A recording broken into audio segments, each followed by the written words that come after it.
"We need to restructure the partnership," Tyler said, sliding a buyout agreement across my desk. "You can take $50K and walk away clean, or we can do this the hard way." I stared at the document, scanning the terms.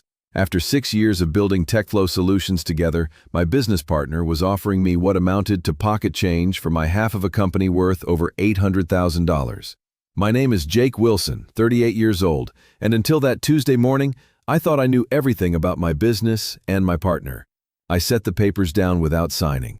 I need time to review this with my lawyer. Tyler's jaw tightened. There's nothing to review. The partnership agreement is clear. I have majority decision-making power. That was news to me. According to our original documents, we were equal partners, but I kept my expression neutral. Like I said, I'll review it and get back to you. But something was eating at me. The way this guy thought he could steamroll me so easily, and that calm, confident attitude, like he had cards I didn't even know about. TechFlow Solutions started in my garage in Austin, Texas, back in 2018. I was working as a senior software developer for a logistics company when I had an idea for inventory management software that could integrate with multiple e-commerce platforms. Small and medium businesses were struggling to track products across Amazon, eBay, their own website, and physical stores. I spent nights and weekends developing the prototype, using my savings to hire freelance developers when I needed specialized skills. After 8 months, I had something that worked. My first beta client, a local sporting goods store, increased their efficiency by 40% in the first month. That's when I met Tyler Brooks at a tech networking event in downtown Austin. He was charismatic, well-dressed, and claimed to have connections in the business world that could help scale my software. He'd previously worked in sales for a mid-sized software company and talked confidently about market penetration strategies and enterprise sales. "You've built something incredible," he told me over coffee, "but you need someone who understands the business side. I can get this in front of the right people." I was hesitant at first. I'd always been a solo worker, preferring to control every aspect of my projects. But Tyler made compelling arguments. He had experience I lacked, contacts I needed, and offered to invest $75,000 of his own money to help with initial marketing and infrastructure. After 2 months of negotiations, we formed TechFlow Solutions as equal partners. I contributed the software and my technical expertise. He contributed capital and promised business development. We signed partnership agreements that seemed straightforward: 50-50 split on profits, joint decision-making on major business moves, and equal ownership of all company assets. For the first 2 years, things went well. Tyler proved skilled at sales presentations and client relationship management. While I focused on product development and technical support, he landed contracts with increasingly larger clients. Our revenue grew from $45,000 in the first year to $280,000 in the second year.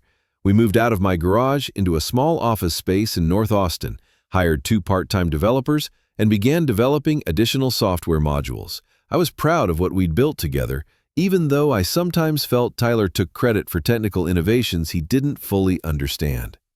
In year 3, we landed our biggest client yet, Meridian Retail Group, a chain of 47 specialty stores across the Midwest. They needed comprehensive inventory management across their stores, warehouse, and online presence. The contract was worth $180,000 annually, plus implementation fees. Tyler handled all the negotiations and client communications. I focused on customizing our software to meet their specific requirements, which took 3 months of intensive development. When Meridian's system went live, it worked flawlessly. Their inventory accuracy increased by 65%, and they reduced overstocking costs by hundreds of thousands of dollars. But something started feeling different around this time. Tyler became more secretive about client communications, claiming he needed to protect me from unnecessary business distractions so I could focus on development. He started scheduling client meetings when I was unavailable, saying it was more efficient than coordinating multiple schedules. 6 months ago, small things began bothering me. Tyler moved his office to the other side of our building, claiming he needed quiet space for important calls. He installed a separate printer and started keeping client files in a locked cabinet. When I asked about specific contract details, he'd give vague answers or promise to send information that never arrived. I noticed changes in our financial reporting too. Tyler handled all accounting and bookkeeping, using a system he'd set up that I didn't have full access to. Monthly revenue reports started arriving later, and some numbers seemed inconsistent with what I remembered from previous months. 3 months ago, I received a direct call from our client at Meridian Retail Group. Their IT director, Ashley, was having technical questions about a new feature they'd requested. "I've been trying to reach Tyler for 2 weeks," she said. "He's not returning calls or emails. Can you help?" This surprised me. Tyler always emphasized how important client responsiveness was to his sales process. I helped Ashley with her technical issue, but afterward, I couldn't shake the feeling that something was wrong. I started paying closer attention to our business operations.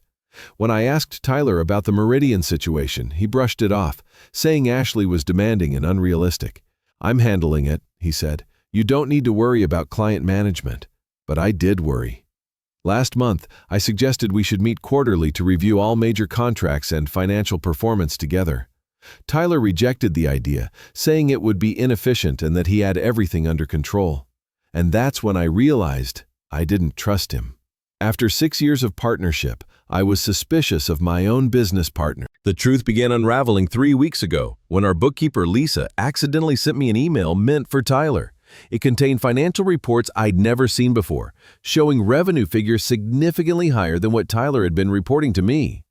According to Lisa's reports, our total revenue for the past 6 months was $340,000. According to Tyler's summaries, it was $240,000. A difference of $100,000. I called Lisa immediately. "I think there's been a mistake in the financial reports," I said carefully. "What kind of mistake?" she asked. "The revenue figures don't match what Tyler has been sharing with me." There was a long pause. "Jake, I send all financial reports to both of you every month. Don't you receive them?" I didn't. Tyler had been intercepting the real financial reports and creating modified versions for me. That night, I drove to our office and used my key to access Tyler's locked filing cabinet. I'd never done anything like this before, but I needed to understand what was happening. Inside, I found contracts I'd never seen, invoices for services I didn't recognize, and correspondence with clients I didn't know we had. Most shocking was a contract with Meridian Retail Group that had been renewed and expanded twice without my knowledge. According to these documents, they were paying us $240,000 annually, not the $180,000 I believed. There were also 3 additional clients I'd never heard of, all using what appeared to be modified versions of our platform. As I dug deeper into Tyler's files, a disturbing pattern emerged. Several contracts showed billing for custom development services and premium support packages that I'd never provided. According to these documents, we were charging clients for 40 to 60 hours of monthly development work that didn't exist. One contract with a company called Alpine Distribution showed $15,000 monthly charges for ongoing software customization. I'd never heard of Alpine Distribution, and the signatures on their service agreements looked suspicious. I photographed everything with my phone, working through the night. By morning, I had documented what appeared to be systematic fraud. Tyler had been creating fake service contracts, billing clients for work that was never performed, and keeping the money for himself. The most elaborate scheme involved our Meridian contract. While they were paying $240,000 annually, Tyler had convinced them they needed additional enterprise integration services worth $60,000 per year. These services were supposedly provided by a subcontractor called Advanced Tech Solutions. A quick business registration search revealed that Advanced Tech Solutions was registered to Tyler's home address. He had created a fake company to bill our clients for non-existent services, essentially stealing money that should have come to TechFlow Solutions. The next morning, Tyler noticed something was different. "You look tired," he said when I arrived at the office. "Everything okay?" "Just working on some technical issues," I replied, acting normal while planning my next move. But there was no going back now. Those documents, that fake company, that stolen money, everything was there, black and white, and Tyler's attempt to push me out so easily now made perfect sense. He wanted to silence me. "You know," Tyler said, sipping his coffee, "you should seriously consider this buyout offer. $50K isn't bad money for a clean start." I looked at him and saw his true face for the first time. The man who thought he'd been fooling me, who believed he'd been manipulating me for 6 years. But now the game was changing. "Tyler," I said calmly, "is there anything you want to tell me about advanced tech solutions?" The color drained from his face. His coffee cup slipped from his hand and crashed to the floor. And that's when we both realized who had really walked into a trap. Over the next 48 hours, everything moved fast. I went to my lawyer with the evidence I'd gathered. I contacted a financial crimes specialist detective. We traced the fake invoices, forged signatures, and stolen money trails. Tyler was calling me frantically, texting, making threats mixed with pleas. But it was too late. The evidence was so clear, there was no way he could deny it. When the financial crimes unit took the case, it turned out Tyler's operation was much bigger than I'd thought. He hadn't just scammed me, he'd defrauded other partners too, stealing over $500,000 in total. Detective Maria Santos from the Financial Crimes Unit called me 3 days after I filed the report.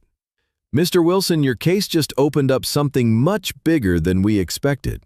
We met at a downtown Austin coffee shop. "Tyler Brooks has been on our radar," she explained. "We've had 2 other business partners file similar complaints, but we didn't have enough evidence until now." She showed me photos of other victims. Marcus Reed from Dallas had lost $180,000. Sarah Chen from Houston had lost her restaurant. "They all follow the same pattern," Detective Santos said. "Tyler targets successful entrepreneurs, gains their trust, then systematically drains the business." The investigation took 3 months. I learned Tyler's real name was Tyler James Morrison. He'd changed it after a previous fraud conviction in Colorado. His credentials? All fake.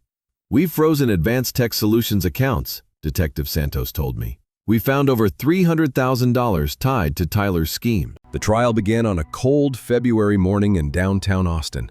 Tyler looked different. Gone was the confident businessman I'd known. He sat hunched over at the defendant's table in an ill-fitting suit. The prosecution painted a clear picture of Tyler's operation. They brought in experts who analyzed the forged signatures and testimony from other victims. Marcus Reed took the stand, describing how Tyler had destroyed his 15-year marketing agency. "I trusted him completely," Marcus said, looking directly at Tyler. "He seemed so professional. Instead, he destroyed everything I'd built." When it was my turn to testify, I walked through the entire timeline, from meeting Tyler to discovering his fake company. Tyler's defense attorney tried to rattle me, suggesting I was bitter about being bought out. "I was grateful for Tyler's help," I replied. "I trusted him. That trust was the weapon he used against me and every other victim." Tyler never took the stand in his own defense. The jury deliberated for less than 4 hours. Guilty on all 12 counts of fraud, wire fraud, and money laundering. Judge Patricia Williams didn't hold back during sentencing. "Mr. Brooks, you have systematically destroyed the lives of hardworking Americans who trusted you. You've cost your victims not just money, but their faith in others." The sentence: 8 years in federal prison, full restitution to all victims, and a lifetime ban from corporate leadership. As Tyler was led away in handcuffs, he looked at me one last time. I saw no remorse, just anger that he'd been caught. Getting my money back was just the beginning. I had to rebuild trust with our clients who'd been caught up in Tyler's schemes. My first call was to Ashley at Meridian Retail Group. I explained everything and offered to refund the $90,000 they'd been overcharged. "Your work has always been excellent," Ashley said, "but we need guarantees moving forward." I implemented new transparency measures, independent accounting, detailed contract reviews, and direct client access to me. Most clients stayed, a few left, which I understood completely. 3 years later, TechFlow Solutions was stronger than ever. Without Tyler draining resources, we expanded to 6 developers and opened a Dallas office. I brought in Emma Rodriguez as my business development director, a real partner based on transparency and trust. Tyler probably could have made more money legitimately, Emma observed during one meeting. TechFlow had huge potential. He didn't need to steal. She was right. Tyler's greed ultimately cost him more than honesty would have earned. 4 years into Tyler's sentence, I received an unexpected letter from federal prison. "Jake, I know you don't want to hear from me, but I needed to write this. I'm sorry," it began. Tyler claimed he'd never intended things to go so far, that gambling debts had driven him to desperate measures. "I think about what I did every day, and I hate myself for it." I read it twice, then put it in a drawer. Words couldn't undo the damage he'd caused. I speak at entrepreneur meetups now, sharing my story. My message? Trust your partners, but verify everything. Ask questions, demand transparency. If something feels wrong, investigate immediately. The hardest part isn't losing money, I tell these groups. It's learning to trust your judgment again. Tyler made me doubt myself. That's almost harder to recover from than financial losses. TechFlow now manages inventory for over 200 businesses across 12 states. We're worth over $3 million. The company Tyler tried to steal became more successful than he ever imagined. Tyler was released 6 months ago and works at a cell phone store in Colorado. His conviction means he'll never work in business consulting again. Last month, a young entrepreneur in Phoenix called me. She suspected her partner was stealing and had heard my story at a conference. After investigating, she discovered $50,000 in theft using fake vendor accounts, Tyler's exact playbook. "Your story gave me courage to investigate instead of hoping things would get better," she told me. "That's why I tell this story. There are predators targeting entrepreneurs who just want to build something meaningful. Sometimes the only defense is knowledge from someone who's survived it." Tyler Brooks thought he could destroy my business and walk away with everything. Instead, he made me stronger and more successful than I ever would have been with him. Sometimes justice isn't just about punishment. Sometimes it's about proving the good guys really can win. And that's a lesson worth sharing.